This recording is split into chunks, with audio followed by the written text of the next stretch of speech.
Hello, welcome back to the Restoring Balance podcast. I'm your host, Megan Garza, and I'm a holistic health coach who specializes in helping women struggling with IBS and acne to optimize their digestion, feel more confident, and get deeper, more restorative sleep for balanced hormones. In this episode, I'm going to be discussing mental wellness, depression, and the truth about antidepressants.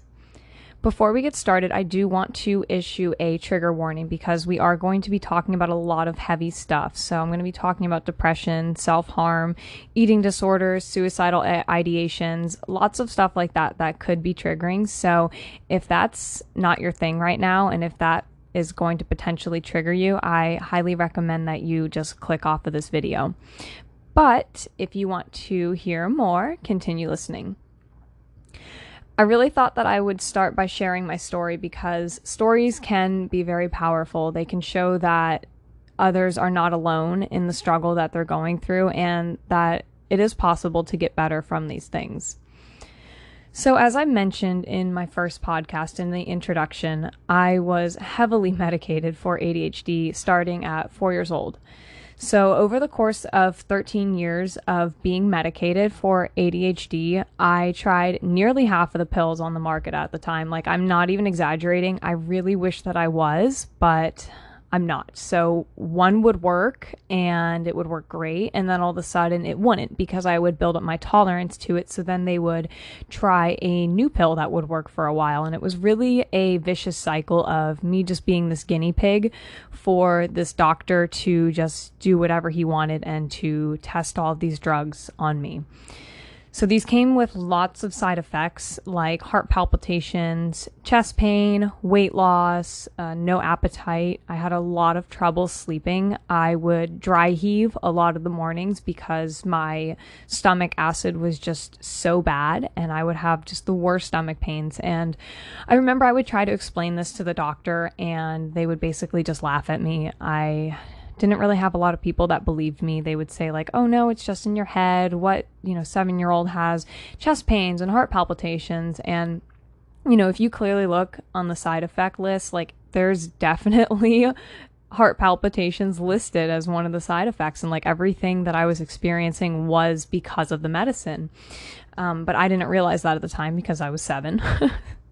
So later on down the line, I developed depression, and that was at around 11 years old. So I experienced the death, a very sudden death of my neighbor who was really close to me. He was like another grandpa, and that was just so mind-blowing because it was so sudden and it was just so horrific the way that he died that that's when it started to kind of spiral. And then after that, about a year later, my grandfather died, and we found out in a way that was a lot less than ideal. It was on my birthday, so I was celebrating, and of course, any little 12-year-old that hears that their beloved grandfather died, of course you're going to have some kind of trauma from that. And that's when the depression really started kicking in.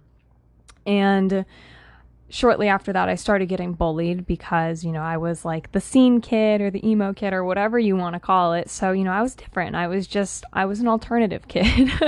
I did whatever I thought, looked cool, and I dressed how I wanted and I acted how I wanted. And, I was just fun and quirky, but not every kid is like that. And when you're in a small school, people notice it a lot, and you can't just fly under the radar, where if you're in a big school, there were probably about 40 kids in my class. So yeah, of course people notice. So the bullying got really worse, and just dealing with the passing of those people and then the bullying, it was just, things started to get bad. So I started to get really depressed, and it got to the point where I could not cope with this depression anymore. So I started self-harming. And this went on for several months without anybody noticing. I think I told a couple people at school. And, when you're kids, you're just like, okay, like, what are you doing? Why do you do that? Other kids your age aren't going to understand. There were a few who did because they had done the same, but for the most part, like, it got around the school that I was like the weird kid. And eventually my parents found out because I told a therapist. So then all of a sudden the doctor was like, whoa, hold your horses. Like, let's put you on Zoloft. And I was 12 at the time. And if you know anything about antidepressants, like, you're not supposed to put children on antidepressants. It's super dangerous to do that. It's not tested on minors, especially with all these terrible side effects that come with it. But as I continued to be on this medication, I started to develop suicidal ideations from it. And that was something new because, like, yeah, I get it. I was depressed and I was self-harming, but self-harm is not an indication of suicidal ideations or thoughts or anything. So once those thoughts started coming in, like, I knew that they weren't from me. I knew that they were from this evil, that evil medication that I was taking. And I was then hospitalized for those suicidal ideations because they were very worried about me, And over the next several years, they started adding on more medications slowly but surely. I think that they tried like Abilify, and then they also put on Wellbutrin, and it was just like a cocktail of drugs. But they made my symptoms so much worse, and I actually developed generalized anxiety disorder from them. I'd never really had any anxiety. I started to get severe panic attacks from it, severe anxiety attacks. I started getting delusions of just situations that I perceived in a different manner. I don't know if that makes sense, but that's how I saw it. My personality was extremely altered. I was unrecognizable to the people who had known me before the medication. I was becoming more numb and withdrawn to my own emotions, so I had lost the ability to cry or really even feel pain or sadness. I started to experience menstrual problems, really bad dry mouth, fatigue, and sleep problems. I was so tired throughout the whole day, but then at the end of the night, like, I just couldn't sleep. I was up all night. I was always drowsy. My gut problems became 10 times worse. I had profuse sweating. I would walk through the courtyard to school and I would just be drenched in sweat. It was horrible. It was so embarrassing, and there was nothing I could do about it. And overall, I was just becoming physically more and more ill, and it was awful. There was, I felt like shit all the time. And about a year after that, after being on the medication, I stopped the self-harm, but then I developed anorexia with bulimia. So, not only is anorexia and bulimia dangerous, but when you couple those two together, that's just a recipe for disaster big time. Because not only am I not eating enough calories, but when I did decide to eat, I would purge it up. So not only, just the fact that I wasn't getting any nutrients. Within 4 months, I had dropped almost 30 pounds. So I was already a really thin kid as it was. I've always been a very naturally thin person. And it was during puberty that I guess I thought I was starting to look fat, and, I was just filling out. I was a normal size teenager. But since I'd lost so much weight and the doctors were very concerned about me, I was ordered that I could not play on my volleyball team anymore. And that really made me go more into my withdrawn and manipulative state. So when you have an eating disorder, you become very manipulative, especially when you are a teenager under your parents' care. You will do anything that you can to get what you want. So, a lot of the times my parents would be like, oh, well, you have to eat something in order to go out. And I would be like, okay, well, I'll eat one piece of fish. And, my parents were just so worried, and they would be like, yeah, okay, that's fine. And, they didn't want me to just sit in my room alone. So it would just, it was just this tug of war and this stupid game that I would unknowingly play with them. And, it was my shadow side, and it's the dark part of us that we all try to hide, because I look back at the pictures of myself and I don't even recognize myself in any of these photos. And for me to try to explain some of this it's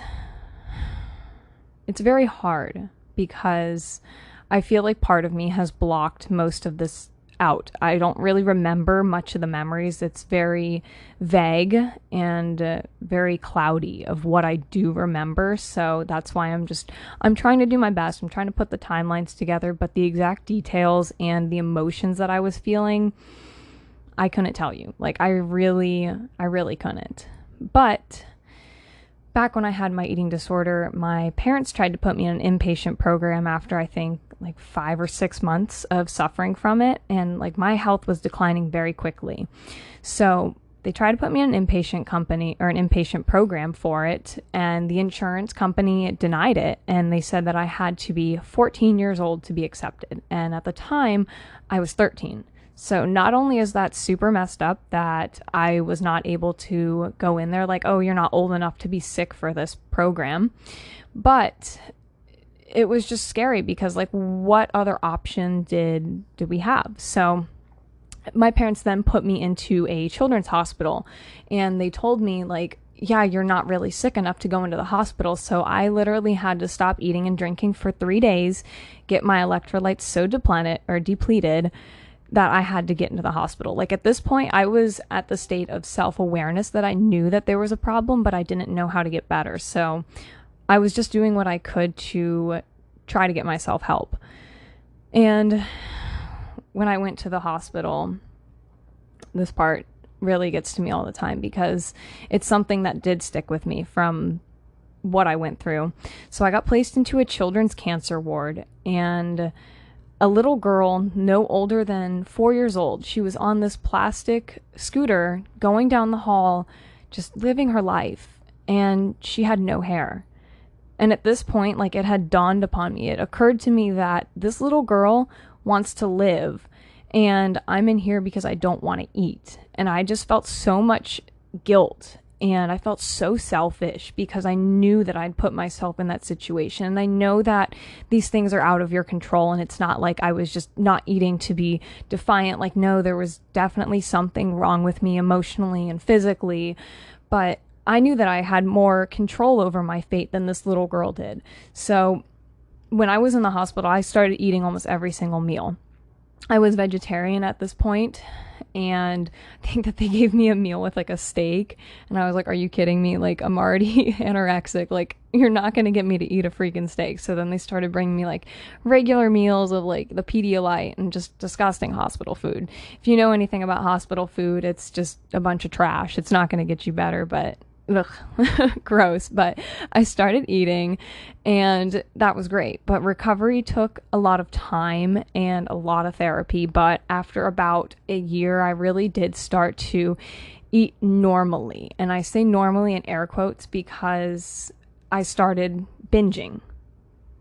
Not binging on copious amounts of food, but more binging on a bunch of food that was not good for me, like potato chips and sugary lemonade and just a bunch of stuff that is really bad for your overall health. But, you know, I was eating, so it was like, okay, that's great. Like, good job. And over the years, I think I was like 15, I got up to be 150 pounds, which is not good because I'm a very small framed person. For reference, I'm 22 years old right now and I weigh 114 pounds. I'm a little bit on the small side, but that's just how my body is currently. So 150 pounds versus where my body wants to be right now at 114, like that's a huge difference. So it was just all inflammation because of all of this crappy food that I was eating. It wasn't nourishing me. And I was also taking these prescription drugs that caused me to gain weight. Specifically, Abilify definitely makes you gain weight. So I was still depressed at around 16, 17, 18, but I was getting out of it. I was making a conscious effort to focus on the good things in life. And I also switched schools, so that really helped. And I had a new friend group, and just to not be so negative and to use all the coping skills that I learned. And that really helped a lot, but I was still really hurt from all the trauma that I'd experienced. So I wanted to get out of this. I knew I wanted to break this cycle and to just stop feeling like shit all the time, stop feeling so depressed. So I just stopped taking the meds one day. And it was a very conscious effort. It was very planned. I had discussed it with a few people and I was on antibiotics for acne, Zoloft, Concerta, Abilify, Wellbutrin, Focalin. Like, it was bad. This doctor that did this, like, he should be in jail. Like, this doctor's a piece of shit. And I know that a lot of people don't like it whenever you say that because, oh, the doctor was just trying to help. But no, pediatricians should not have any say-so of giving children these kinds of medications. I don't think psychiatrists should even be allowed to prescribe these children, these medications to children. They're really bad because there's no studies on them. But when you stop taking them suddenly, like I did, it sends your body into just this complete state of shock. It was so terrifying because I would get head zaps, almost like I was about to have a seizure. I would have profuse sweating and then chills, drowsiness, shortness of breath, chest tightness, and this lasted for a long time. Severely, I want to say it lasted for about 6 months. And then probably about 2 years after that, I was still experiencing some of the side effects of the withdrawals. So it definitely does take a long time to detox your body from this crap and to really restore your nutrients. And, I'm still working on all of that. And detoxing and giving your body nutrients is something that you should always be working on because we're humans. We're exposed to so much stuff in the 21st century that we really need to put a focus on detox and replenish. So several months after I got off of the meds, this is not related to going off the medication, but it's an important event. I got into a motorcycle accident, which I could have potentially died from. It wasn't that bad, and I say like I could have potentially died from in a sense of if I crashed differently or if I did this or that. But I had road rash all over my arm, my hand, my leg, my foot. I had a hole in my knee that required 15 stitches. I had a cut on my foot that required 5. Nothing was broken. Nothing was torn, thank God. But this was really an eye-opener. So just being so helpless in the hospital and making so many people worry about me just put me in a spot where I realized, yeah, I need to change my life and grow up. So later on, my now husband, Lewis, this is probably about 6 months later, he got cancer and he had to have surgery to remove the tumor from his kidney. And that really changed our lives. So not only in a sense of slowing down and not going out to the beach and to go for walks, but just taking care of him and trying to figure out why people get cancer in the first place. And that's really why I've dedicated my life to holistic health, because obviously what he was doing didn't work for him. Obviously the advice that he was following put him in this spot. So sometimes we really need these traumatic events to actually change ourselves and to be our wake-up call. Some of us are a little bit more hard-headed than others and have to go through these really horrible things. And I'm one of those people. I'm a kind of person that I was the kind of person that didn't want to listen, and I just didn't want to learn anything from anyone. I was Miss Know-It-All. So, of course, at this point, I was still experiencing depression and anxiety and acne and gut issues and just all kinds of health problems that came during this time of taking care of Lewis, and I couldn't figure out why. And I started looking more into non-toxic living and looking into diet and animal products and fats and just the major role that it plays into health. I noticed that the cleaner I ate, the better I felt, and there's a lot more that goes into developing depression and anxiety. And I didn't realize that, but some of the things that can have a major effect on that are things like gut infections, nutrient deficiencies, parasites, heavy metals, poor sleep, medication, mold toxicity, toxic people or situations, PTSD, grief from losing a loved one, abuse, social isolation, lack of purpose, postnatal depression, pain, artificial lights. Like, there's so many different things. And that's when I was like, okay, like, obviously I know the medication did not work for me. So let me take a look at all of these things because it really is a multifactorial issue. And treating depression is not a one-size-fits-all approach, especially not with mind-numbing drugs. And I want to give a little bit of a background about SSRIs, which is antidepressants. So, LSD was originally used as a treatment for schizophrenia and alcoholism back in 1947. The CIA then purchased the entire world's supply of LSD from Sandoz Laboratories.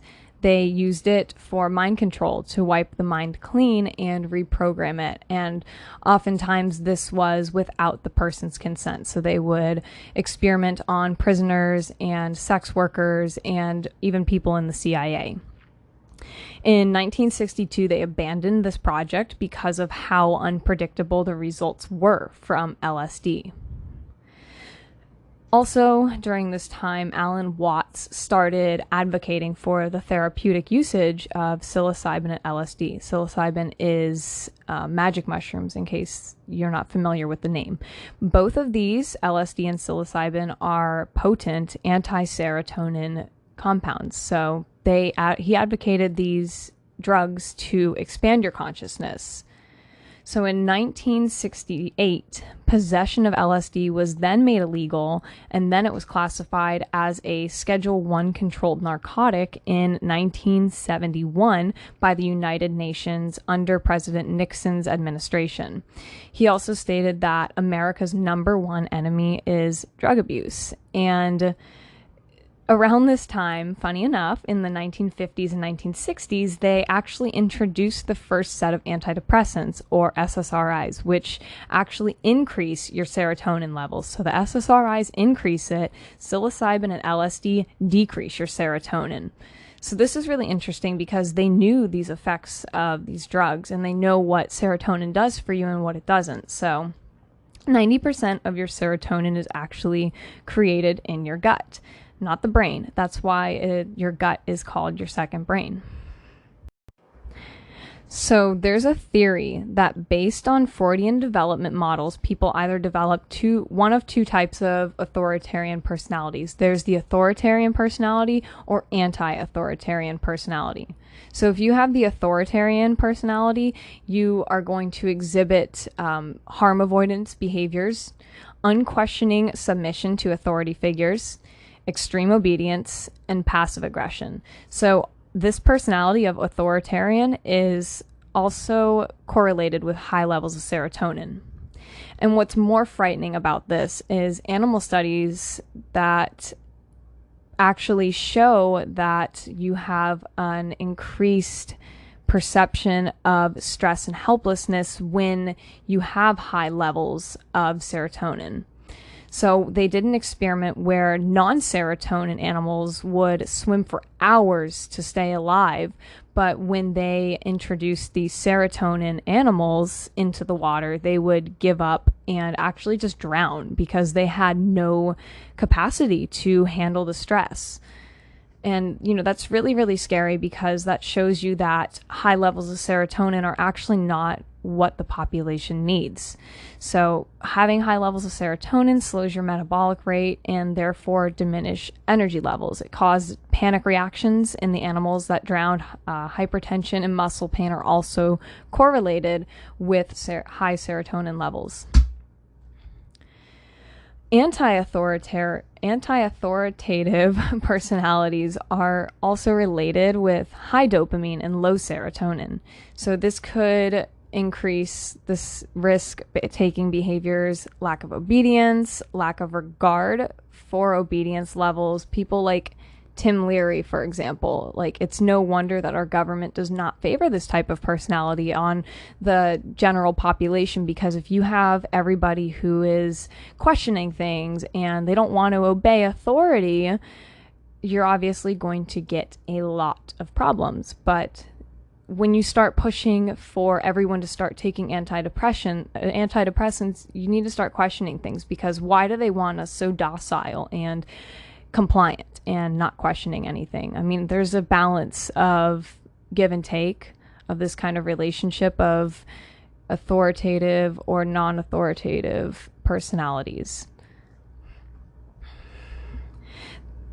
And at the end of the day, they want us weak. They want us compliant. They want us unable to question any authority. And, they really do have this false notion that high serotonin levels make you feel happier.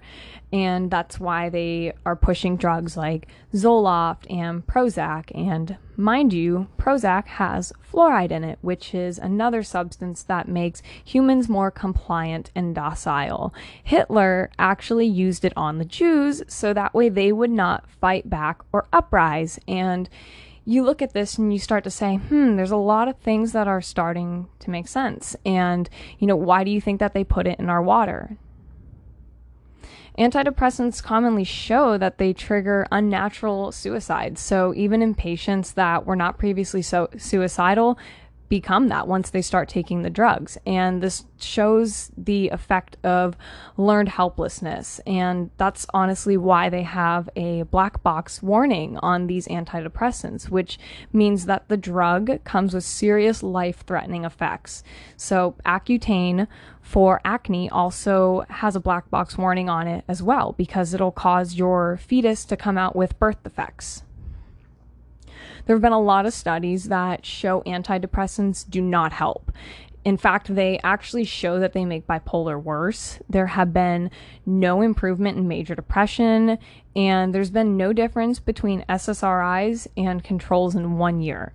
Placebos actually show to have better results in suicide risks than SSRIs. And there's been a 50% failure rate in SSRIs, but the FDA publishes that it is about 90% effective, which is not the case at all if they have a 50% failure rate. So obviously, the quote, "There's a liar, a damn liar, and a statistician," definitely goes to show you that that's true, because these people know how to manipulate the numbers to make it look like these drugs are helping. So increased levels of serotonin has been shown to be correlated with higher levels of anxiety and migraines and rapid decrease of blood flow to the brain, thyroid problems, increased aggression, Alzheimer's risk, authoritarian harm avoidance. And most of these studies that show the negative effects, they go unpublished. And this is due to the drug companies having conflict of interest and not wanting to lose money. So that's really sad that they're putting their money and their profits before the people. But as you know, that's usually how it goes. And that's why we have to be our own advocates and to speak up for these kinds of things.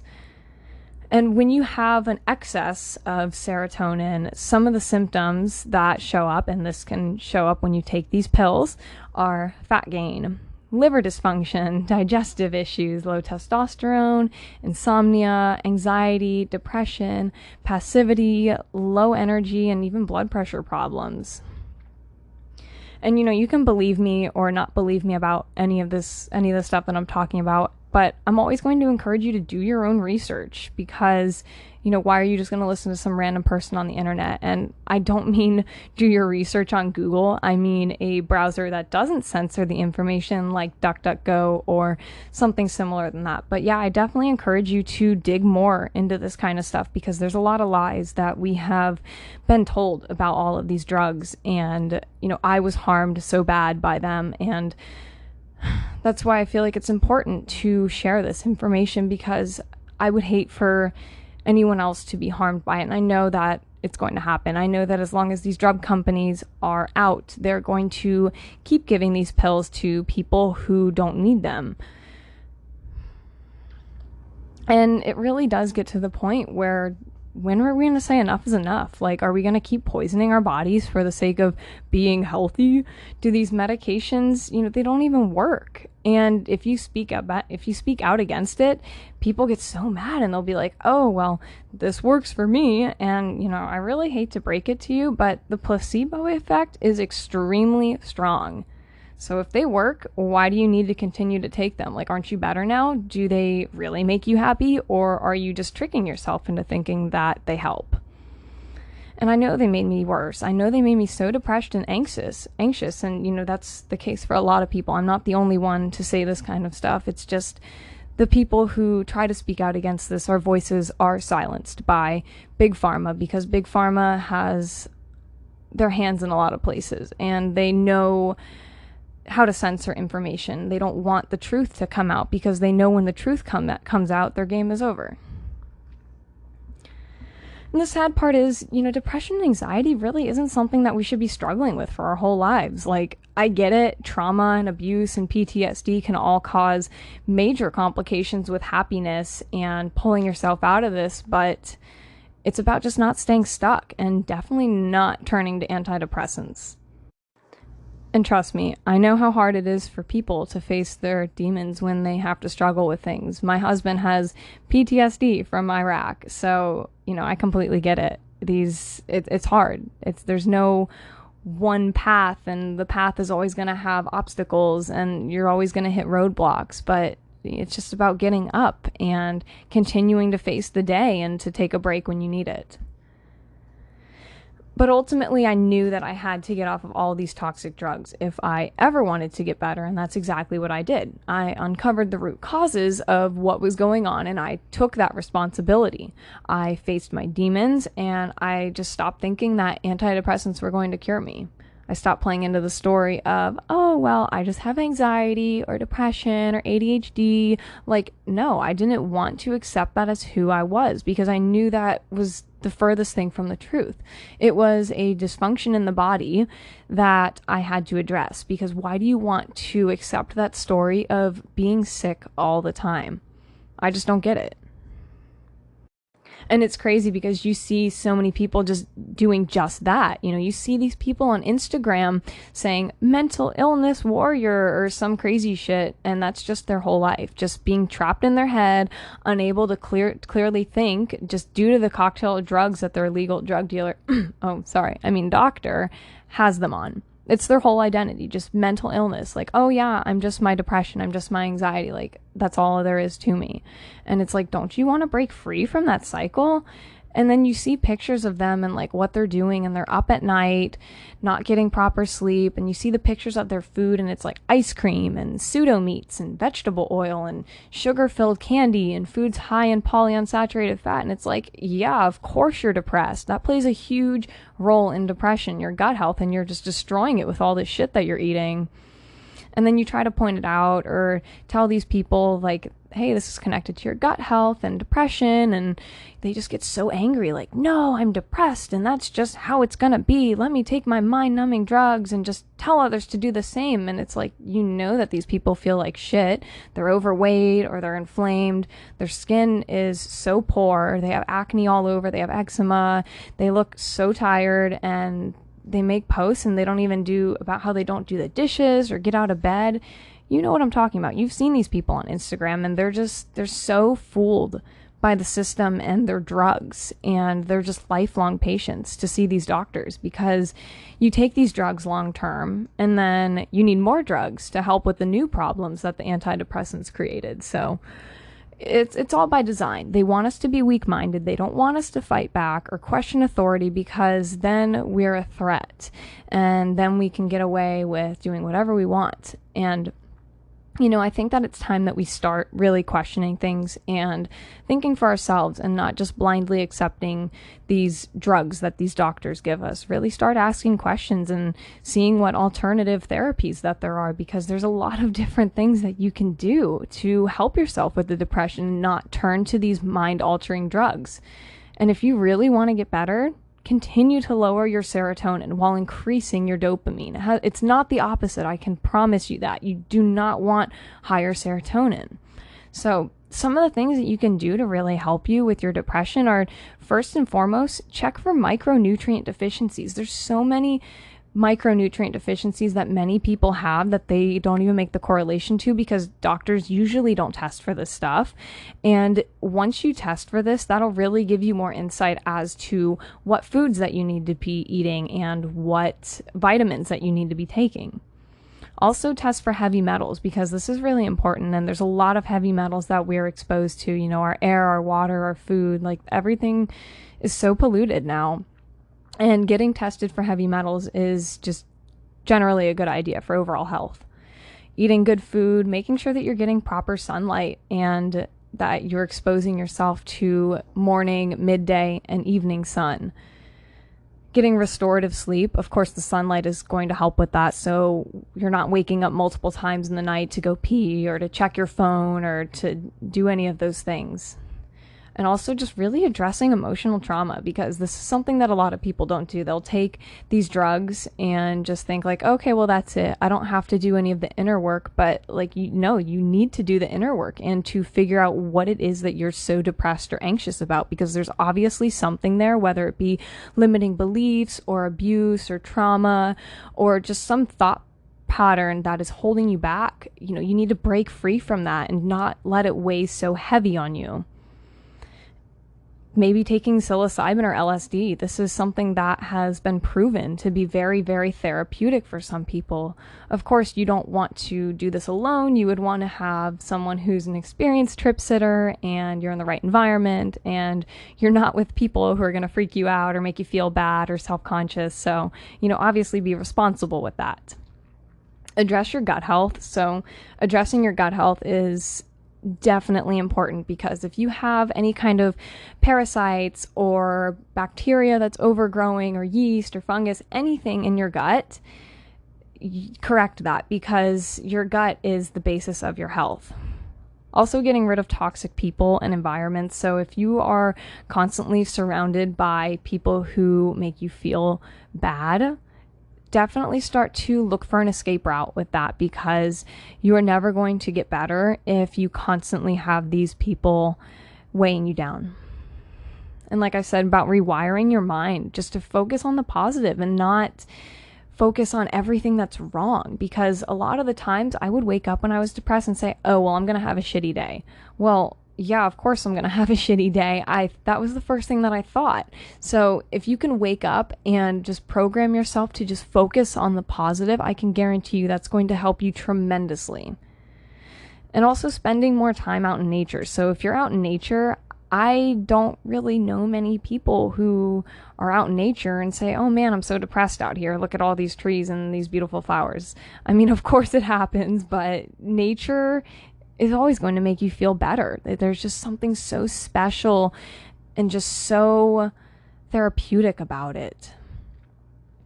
Seeking therapy is also something that is really, really, really beneficial. So whether that's group therapy or individual therapy or couples therapy or family therapy, whatever it is, just seeking some form of therapy that you think would be the most beneficial, do that, because sometimes you can't figure this stuff out on your own, and sometimes you need to talk about the traumas and to figure out how to get out of these toxic thought patterns and how to overcome your traumas. There's a lot of things that you can do to help yourself with your depression and anxiety, and medication doesn't have to be the answer. So the main takeaway from all of this is that your gut health is extremely important. Considering about 90% of your body's serotonin is made in your gut health should be a large part of your journey if you're dealing with anxiety or depression. And I know what it's like to be dealing with this stuff, and I know how much of an overwhelming mountain it can feel like when you have anxiety and depression. And, there's a lot of things that I wish that I knew back then. It definitely would have shortened my journey a lot, but sometimes God just sends you on these journeys because he wants to show you that you are capable of going through these things and that you're going to come out a stronger person on the other side.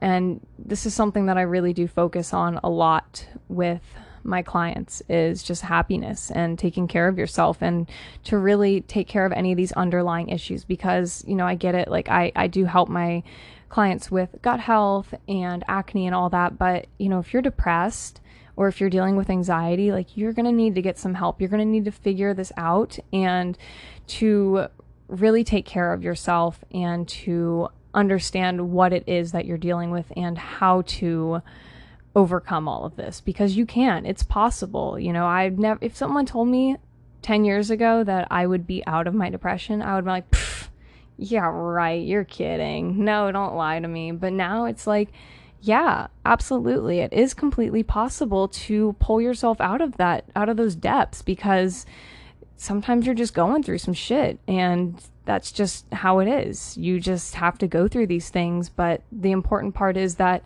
you do pull yourself out of this and that you do get better. Well, that seems like that's all the time that we have for today. I'm coming up on the 40-minute mark. So if you have any questions or comments, my Instagram is Megan Garza Wellness. If you like the podcast, let me know. Topic suggestions are always welcome. So feel free to send me a DM on my Instagram or send me a message through my website. Thanks for tuning into my podcast, Restoring Balance. Be sure to check back next week for the next topic.